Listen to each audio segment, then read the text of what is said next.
Hello, all the dear students of class 10th. Dear student, today I'm going to just start chapter number 4 from the book First Flight, and the title of the chapter is From the Diary of N.A. Frank. It's a kind of autobiography. Autobiography, it means a person who writes about the life of himself or herself is called autobiography, and it has been written by N.A. Frank. So before you read, it's very important section that I want to just explain. uh,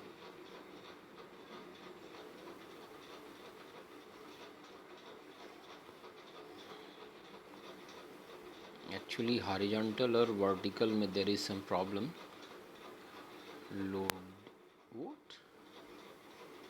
Loading ads.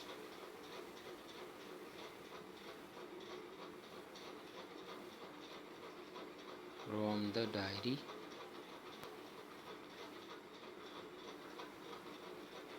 Yes.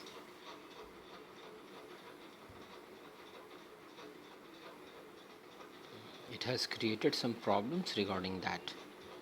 तो आप सबसे पहले, sorry बच्चा लोग, ये थोड़ा सा दिक्कत किया। ये ऊपर से ये जो छतरी आ जाती है ना, it's very difficult. Don't worry. किसी भी चैप्टर को शुरू करने से पहले अधिकांश जगहों पे we skip the preface or the introduction which usually given before starting the main chapter. But dear student, you must read it, because this just includes the introduction and getting the familiarity with the chapter. So you must read it. So let's start. Annalise Mary. So one informative thing for you, that Anne Frank's full name was Annalise Mary. In shortcut, she is known as Anne Frank. Some people call it Anne Frank. 12th June 1929, February March 1945. Was a German. The second thing, that date of birth is clear here. Okay. Or whatever, I think it is the date from where the diary has been maintained. Born Jewish, some people call Jewish girl, who wrote while in hiding with her family and 4 friends in Amsterdam during the German occupation of the Netherlands in World War II. एक Jewish परिवार में, यहूदी परिवार में जिसका जन्म हुआ, जिसने तब लिखा जब वो अपने परिवार और 4 दोस्तों के साथ एम्स्टर्डम नामक शहर में छुपी हुई थी, जब जर्मन जो है नीदरलैंड में ऑक्युपाइड कर रहे थे सारी जगहों को। Her family had moved to Amsterdam after the Nazis gained power in the Germany but were trapped. उसका परिवार जो था वो क्या हुआ था, मूव कर गया था। जर्मन जब लोग अटैक कर रहे थे, ऑक्युपाइड कर चुके थे जर्मनी को, लेकिन अनफॉर्चुनेटली, लेकिन क्या हुआ, अनफॉर्चुनेटली यहाँ पे देखेंगे आप, trapped when the Nazi occupation extended into the Netherland. वो चले गए नीदरलैंड में, लेकिन उन्होंने ऑक्यूपेशन का, जो ऑक्युपाइड करने का जो एक लिमिटेड नहीं किया, उन्होंने नीदरलैंड तक इसको बढ़ा दिया। As persecutions against the Jewish population increase, जैसे ही अत्याचार बढ़ता गया यहूदी जनसंख्या के खिलाफ, the family went into hiding in July 1942 in hidden rooms in her father Otto Frank's office building.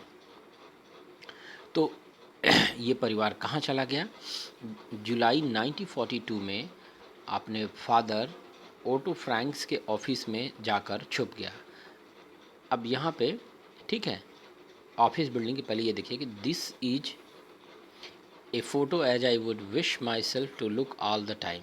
ये एक वो तस्वीर है जिसको एने फ्रैंक कहती हैं कि जिसको मैं हमेशा इसी तरीके से दिखना चाहूँगी। Then I would maybe have a chance to come to Hollywood. Okay, अब यहाँ से शुरू करते हैं। आफ्टर 2 years इन हाइडिंग, 2 साल तक छिपने के बाद, the group was betrayed and transported to the concentration camp system where Anne died of typhus in Bergen-Belsen within days of her sister। उसके बाद इन लोगों को पकड़ लिया गया और पकड़ने के बाद इनको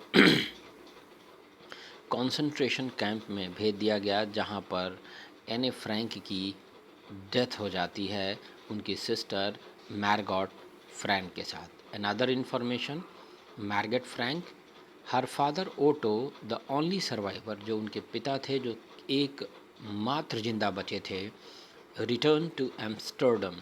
वो कहाँ आते हैं? एम्स्टर्डम वापस आते हैं आफ्टर द वॉर एंडेड, जब युद्ध ख़त्म होता है। To find that her diary had been saved, यह देखते हुए पाते हैं कि उसकी डायरी बच गई है। Convinced that it was a unique record, वो कन्विंस होते हैं कि यह एक बहुत ही यूनिक रिकॉर्ड है। He took action to have it published in English under the name the diary of a young girl, और तब उसके बाद वो उसको पब्लिश करवाने की सोचते हैं, जिसका टाइटल रहता है the diary of a young girl. The diary was given to Anne Frank for her 13th birthday and chronicles the events of her life from 12th June 1942 until its final entry of 1st August 1944। यह diary जो थी जिसमें उसने अपने सारे experiences को share किया था इन रिटन ऑर्डर, वो उसके 13th बर्थडे को उसे दी गई थी।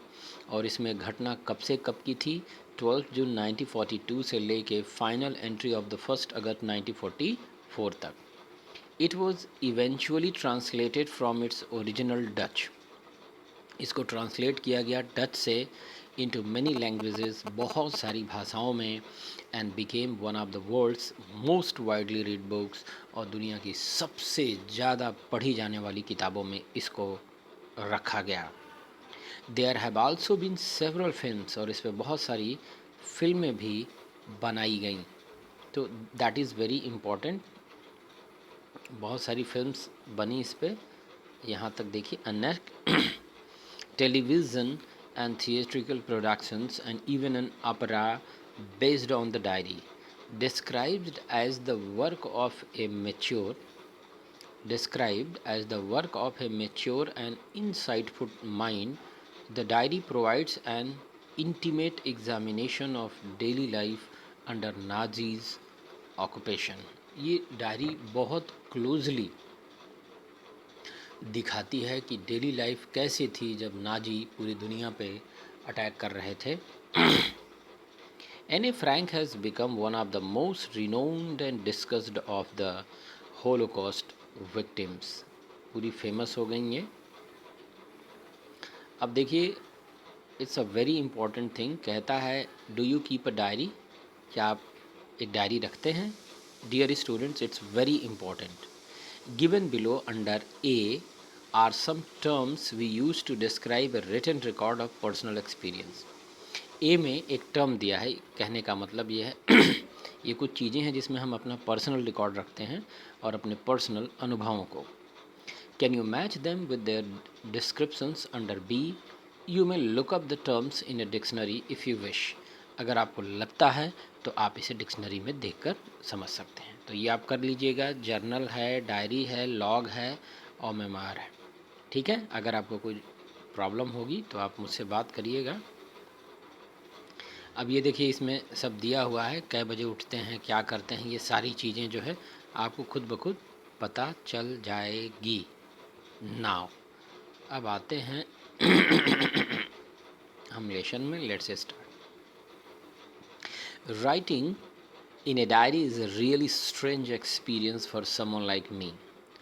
एने फ्रैंक शुरुआत करती हैं अपनी डायरी में और कहती हैं कि डायरी के भीतर लिखना वास्तव में एक बड़ा अजीब सा अनुभव था किसी के लिए, जैसे कि मुझे।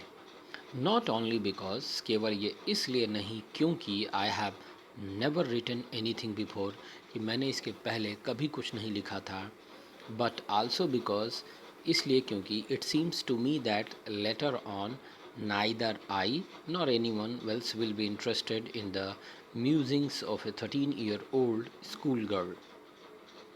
क्योंकि मुझे ऐसा लगता है कि इसके बाद ना तो मेरा और ना ये किसी का कोई भी व्यक्ति इंटरेस्टेड होगा आनंद लेने में, एक 13 साल की लड़की की, एक स्कूल गर्ल की लड़की की डायरी पढ़ने में इंटरेस्ट ले। ओ वेल, इट डजेंट मैटर। और ठीक है, ये कोई चीज़ मायने नहीं रखती। आई फील लाइक राइटिंग, मैं महसूस करती हूँ कि writing, and I have an even greater need to get all kinds of things off my chest। और मैं वो सारी चीज़ें, सभी प्रकार की चीज़ें जो मेरे सीने में है, मैं चाहता हूँ कि उसकी बहुत ज़रूरत है कि इसको मैं अपनी डायरी में लिखूँ। Paper has more patience than people. Oh my god, it's a quotation line. अब इसको डियर स्टूडेंट आपको बहुत ही अच्छे से समझना है। वो कहते हैं paper has more patience than people, कागज़ के पास लोगों से कहीं ज़्यादा धैर्य होता है। I thought of this saying, मैंने जब इस कहावत के बारे में सोचा, on one of those days, उन दिनों, when I was feeling a little depressed, जब मैं थोड़ा सा डिप्रेस्ड महसूस कर रही थी, and I was sitting at home with my chin in my hands, जब मैं अपनी ठोड़ियों को, अपनी ठुड्डी को अपने हाथों के बीच में ले के घर में बैठी हुई थी, बोर्ड एंड लिस्टलेस, एकदम बोर होती हुई, जिसके पास कोई काम नहीं था, wondering whether to stay in or go out, wander करते हुए कि मैं अंदर रहूं या बाहर जाऊं। I finally stayed where I was, और मैं अंत में वहीं रुक गई जहाँ मैं थी। Brooding, yes, paper does have more patience. हाँ, एकदम सही बात है कि पेपर में ज़्यादा पेशेंस होता है। And since I am not planning to let anyone else read this, और चूँकि मैं ये प्लान कर रहा हूँ कि यह मेरे अलावा और कोई दूसरा व्यक्ति न पढ़े, read this still bagged notebook, grandly referred to as a diary, unless I should ever find a real friend, जब तक कि मैं वास्तव में एक सचमुच का दोस्त नहीं पाई जाती, it probably wouldn't make a bit of difference, तो ये किसी भी तरीके का कोई डिफरेंस नहीं क्रिएट करेगा। Now I am back to the point that prompted me to keep a diary in the first place. I don't have a friend, और उनके पास कोई फ्रेंड नहीं था। तो dear student, I would like to stop today's video, and we will meet, okay, next video with remaining part of the chapter with explanation. Thank you very much.